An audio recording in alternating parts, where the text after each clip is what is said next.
Revista Cultura Espírita Abril 2016. Artigo central: Allan Kardec e o Druismo. Richard Buono. Pelos caminhos da educação, humanos dilemas, éticos, morais, Nádia do Couto Vale.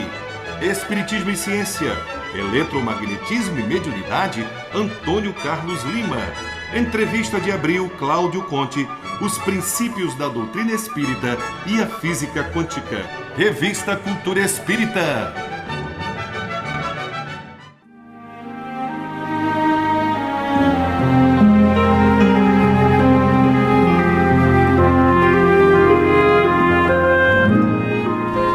No ar, o programa Cultura Espírita, do Instituto de Cultura Espírita do Brasil.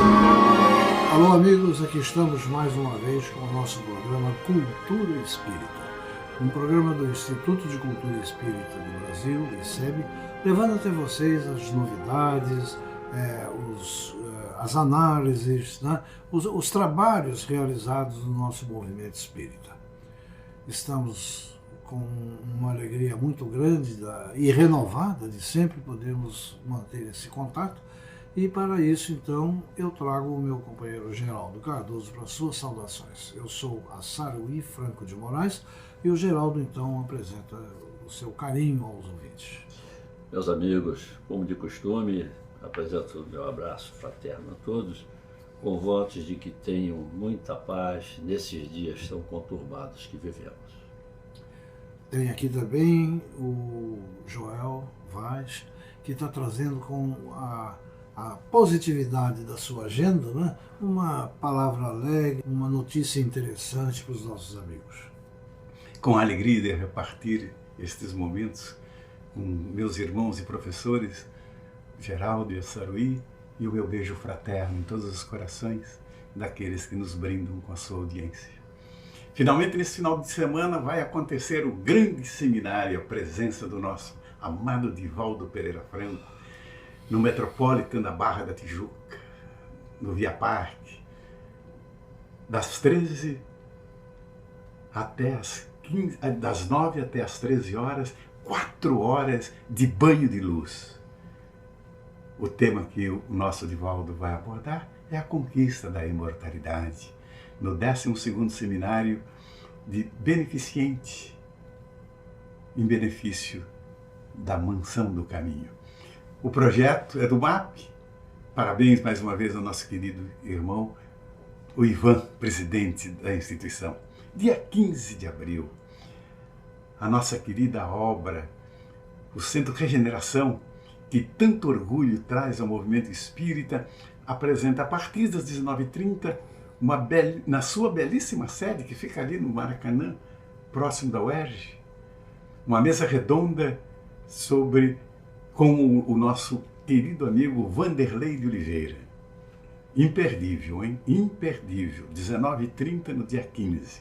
E hoje, no Teatro Vanucci, no Shopping da Gávea, no 3º piso, o Grupo Espírita de Estudos Augusto César Vanucci vai receber o barítono Fabrício Clausen. Lindo, lindo, lindo. Um espetáculo maravilhoso. Ele é do Teatro Municipal, talentosíssimo, é imperdível também. Eu espero vocês lá, às 19h30. E no próximo domingo, às 19 horas, estaremos no Grupo Espírita Trabalhadores de Jesus, participando das festas de aniversário. Olha, é uma instituição com mais de 80 anos, uma das mais antigas do Rio de Janeiro. Chama-se Os Trabalhadores de Jesus. Ai, que nome bonito! E desenvolve um trabalho belíssimo em toda a região, não só ali em Cabo Frio, mas em toda a região dos lagos. Eu quero mandar um grande abraço aos trabalhadores do Grupo Espírita Casa do Caminho. Que coisa bonita esse nome, pela sua dedicação aos pobres, visitando as casas dos menos favorecidos, fazendo reuniões maravilhosas numa região muito carente que é Belford Roxo. As reuniões acontecem quase que diariamente. Vá lá fazer uma visita. A Casa do Caminho de Belford Roxo fica na rua Corinto Luiz Furtado, 405. Vale a pena conhecer. Uma recomendação especial acompanhar a programação do Teatro Henrique Brieba, na Tijuca, no Tijuca Tênis Clube, que fica ali na Rua Conde de Bonfim, 415. Eles têm uma programação teatral maravilhosa. O espetáculo do momento é Francisco de Assis. Tem coisa melhor? Melhor mesmo. Só que, só para lembrar os ouvintes, o nome do teatro é Henriqueta Brieba. Henriqueta Brieba, eu falei Henrique. Henrique? É. Traição com a minha amiga querida Henriqueta Brieba, Tá bom. de saudosa memória. E eu quero dizer aos meus amigos que, para encerrar esse nosso papinho, que tanto tem pedido casas, endereço de casas e tal, acessem pelo Google o CERJ. Pergunte-se, Casa Espírita Madureira, Copacabana, tal, Friburgo, etc. E vocês vão saber. Frequente as casas espíritas para que a gente possa dar uma dimensão maior ao mutirão da oração em benefício da paz no nosso país. Então, Geraldo, nós temos agora a nossa sessão de perguntas, né? Exatamente. Hoje as perguntas formuladas vêm do nosso ouvinte Marcos Vinícius Ambrósio, do Leblon também, Rio de Janeiro, como na semana passada. Ele inicialmente pergunta: tenho um amigo protestante e com ele converso muito sobre religião. Às vezes me incomodo um pouco com as coisas que ele fala. Outro dia ele disse que a Bíblia condenava o espiritismo. Isso é verdadeiro? Essa questão já foi, inclusive, abordada aqui numa outra ocasião, já há algum tempo, assim, mas... Foi sim. Veja bem, você pergunta se isso é verdadeiro, ou seja, da Bíblia condenar o espiritismo. E eu respondo para você, não, isso não é verdadeiro. Não é verdadeiro porque o espiritismo é uma doutrina codificada por Kardec na França em 1857. Portanto, no texto bíblico não poderia vir expressa, né, uma condenação a uma doutrina que sequer existia.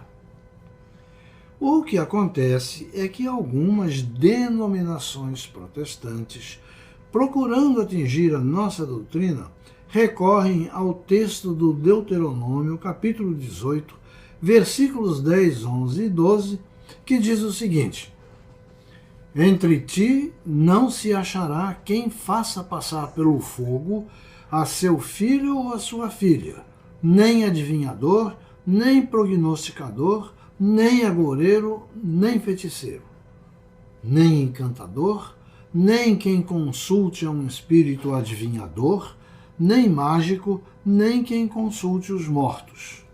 Pois todo aquele que faz tal coisa é abominação ao Senhor. E por essas abominações, o Senhor teu Deus os lança fora diante de ti. Muito bem, veja lá. Isso, em versões mais recentes da Bíblia, principalmente dentro de algumas denominações protestantes, eles torcem um pouco, eles colocam os termos um pouco mais assim, para poder chegar onde eles querem. Essa é uma das versões bíblicas apresentadas por diferentes denominações. Essas práticas não fazem parte dos preceitos doutrinários codificados por Kardec. Veja bem, no texto original em hebraico, traduzido pelo professor Severino Celestino da Silva, um dos mais proeminentes tradutores e conhecedores do hebraico, ele diz o seguinte, a tradução dele: quando entrares na terra que Jeová, teu Deus, te dá, não aprendas a fazer as abominações daquelas nações. Não se achará entre ti quem faça passar seu filho ou sua filha pelo fogo, nem adivinhador, nem feiticeiros, nem agoureiro, nem cartomante, nem bruxo, nem mago ou semelhante, nem quem consulte o necromante e o adivinho. Portanto, não procede essa afirmação contra o Espiritismo, que o Espiritismo não faz nada disso que está falado aqui. O que Moisés condenou em Deuteronômio foram as práticas equivocadas ligadas a feitiçarias, encantamentos, adivinhos, cartomantes, coisas que o Espiritismo, aliás, também não aceita. É muito interessante lembrar, meus amigos, que durante o êxodo do povo hebreu do Egito para a Terra Prometida, foram anos e mais anos que isso levou. E aquele povo vinha de um processo cultural muito fragmentado, muito heterogêneo. Então eles tinham a mania, né, de fazer aquelas consultas de oráculos, de adivinhações, disso e aquilo, e Moisés percebeu que isso era uma coisa errada, como também a questão do culto ao bezerro de ouro. Foi isso que ele condenou. E é isso que o Espiritismo também não aceita, porque contraria qualquer outra coisa. Então, ao invés de se torcer o que o Deuteronômio diz, dizendo que é o Espiritismo não é isso. Quem disser que é porque não conhece a nossa doutrina. Muito bem, então vamos à segunda pergunta do nosso ouvinte. Outra amiga, essa católica, diz que os espíritas erram quando dizem que Jesus não é Deus. Ela diz que a igreja prova isso. O que o senhor pode dizer sobre esse assunto? Eu não sei se a igreja prova isso. Pelo menos a igreja procura ter uma linha de raciocínio que dá uma função, dá uma dignidade divina ao Cristo. Né? Isso. Mas vamos lá. A primeira questão exposta no Livro dos Espíritos é uma pergunta que Kardec faz. Que é Deus? E a resposta esclarece que Deus é a inteligência suprema, a causa primária de todas as coisas.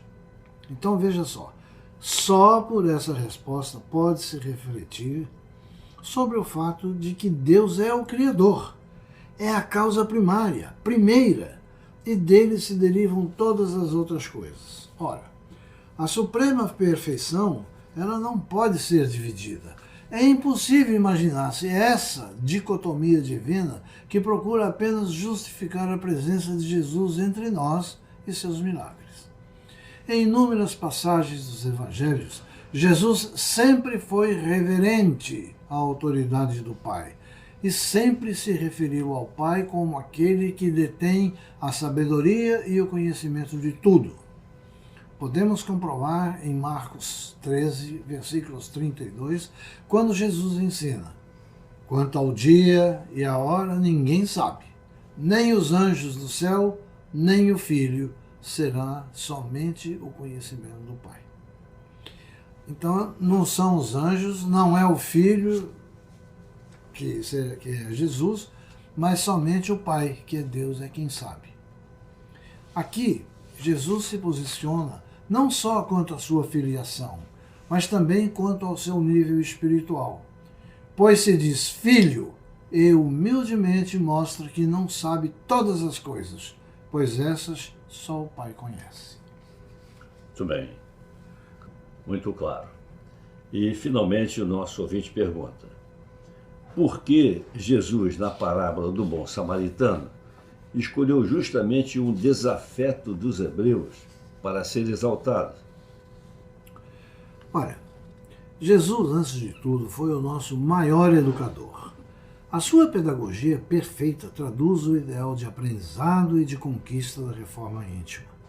De fato, os samaritanos eles eram desprezados pelos hebreus por questões de interpretações dos princípios religiosos e a não aceitação por eles do Talmud, o livro sagrado do judaísmo. Jesus, ao pregar que todos os homens deveriam amar-se uns aos outros, não estabeleceu qualquer restrição quanto à raça, cor, crença ou outro atributo social. Logo, os samaritanos, a despeito de suas divergências, deveriam participar do amor recíproco. E para mostrar que eles eram discordantes, sim, mas isso não lhes tirava o caráter de seres com responsabilidades para com o próximo, atribuiu exatamente a um ser desprezado pelo orgulho judeu o papel mais edificante nessa história. Quem era o homem caído na estrada? Qual era a sua crença, o seu nome? Quem era o samaritano?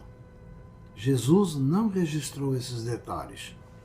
Mas nós, 2000 anos depois, Aqui estamos analisando essa memorável aula, considerando o gesto e não os nomes, além de nos lembrarmos ainda hoje o quanto é importante não julgarmos o nosso próximo pelas nossas deduções, que quase sempre são equivocadas, e principalmente não julgarmos ninguém, pois não temos autoridade para isso. Muito bem. Então, meus amigos, nós ficamos por aqui, por hoje, né? Na sequência do nosso programa, no próximo bloco, vem o Geraldo Cardoso com a sua Internet do Bem. Muito obrigado. Instituto de Cultura Espírita do Brasil. Meus amigos, a mensagem de hoje focaliza o dia a dia da maioria das pessoas. O autor nos diz: passamos a maior parte do tempo pensando em aproveitar a vida no futuro, esperando um futuro melhor.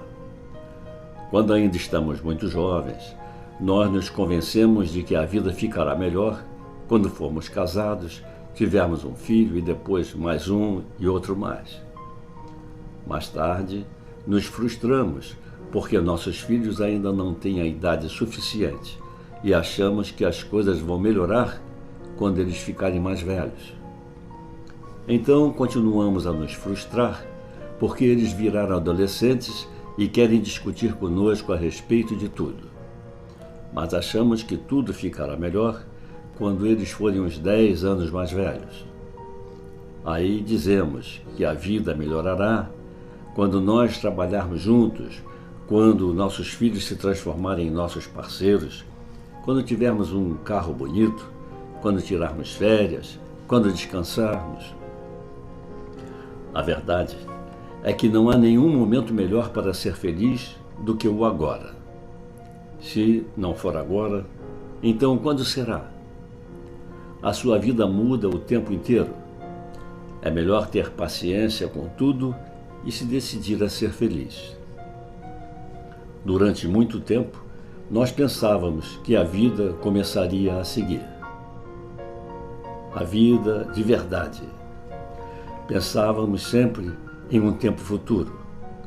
Achávamos que era preciso primeiro que alguma coisa acontecesse durante essa espera. Realizar algo, terminar um trabalho, esperar um momento, atingir um objetivo. E depois começaria a vida de verdade tão desejada. No final, eu entendi que o depois já era a vida de verdade. Desse ponto de vista, eu entendi que não existe um caminho para ser feliz. Ser feliz é o caminho. Curta então o ser feliz. Pare de esperar até terminar a escola, até voltar para a escola, perder 5 quilos, ganhar peso, começar a trabalhar, casar-se, até a sexta à noite ou sábado de manhã, esperar um carro novo, ter pago a hipoteca, até a primavera, o verão, o outono ou o inverno, até que a sua música toque no rádio, até morrer e nascer novamente. Decida-se a ser feliz imediatamente. A felicidade é uma viagem e não um destino. Não há melhor momento para ser feliz do que agora. Viva e curta esse momento. Tente responder essas perguntas. Primeiro, diga o nome das 5 pessoas mais ricas do mundo. Segundo, diga o nome das últimas 5 Misses Universo. Terceiro, diga o nome dos últimos 10 ganhadores do Prêmio Nobel. Quarto, diga o nome dos últimos 10 ganhadores do Oscar de melhor ator. Você não conseguiu. É difícil, não é? Não fique triste. Ninguém consegue. Os aplausos passam. As taças se enchem de poeira. Os ganhadores são logo esquecidos. Agora responda às perguntas a seguir. Diga o nome de 3 professores que lhe deram aulas. Diga o nome de 3 amigos que te ajudaram quando você precisou. Diga o nome de uma ou duas pessoas que lhe deixam com a sensação de ser especial. Diga o nome de 5 pessoas com quem você gosta de passar o tempo. Mais fácil de responder?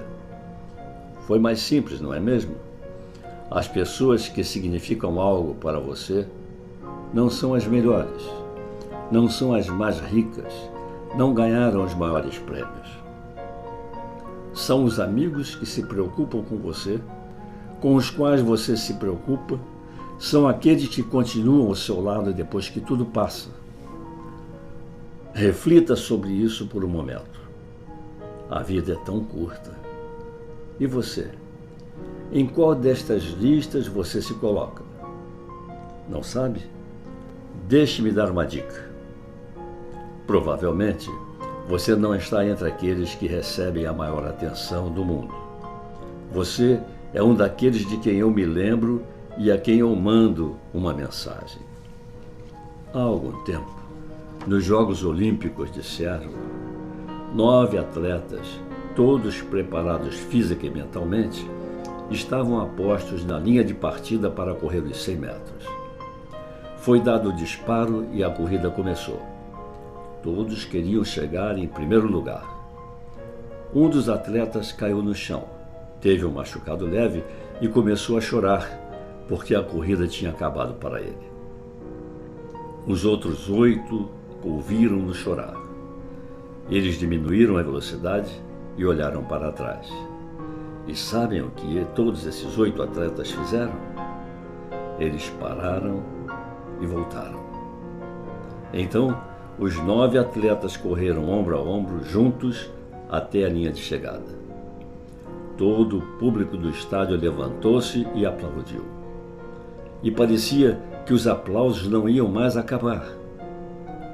As pessoas que viram ou participaram da cena lembram-se disso até hoje. Por quê? Porque bem dentro de nós, todos sabemos que o mais importante da vida não é ganhar para si mesmo.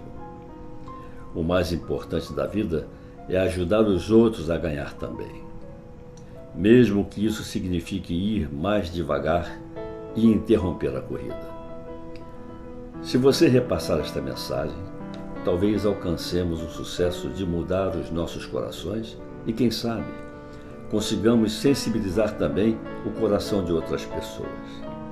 A decisão é sua. O que você escolhe? Apagar esta mensagem ou enviá-la para alguém que seja importante para você? Meus amigos, agradecendo a sua audiência, aqui nos despedimos, desejando a todos uma semana muito feliz. Instituto de Cultura Espírita do Brasil.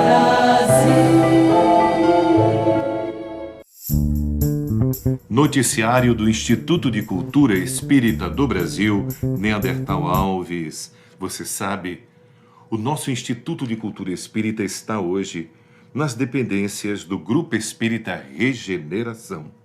Rua São Francisco Xavier, 609, em frente ao Portão 5 da Universidade do Estado do Rio de Janeiro. É isto mesmo, o nosso Instituto de Cultura Espírita do Brasil hoje está sediado na Rua São Francisco Xavier, 609, Maracanã, no Grupo Espírita Regeneração. As nossas atividades continuam as mesmas. Na parte da manhã, nós temos Doutrina Espírita e Mediunidade com Silvio Portugal. Esperanto Básico 2 e 1 espera uma nova turma.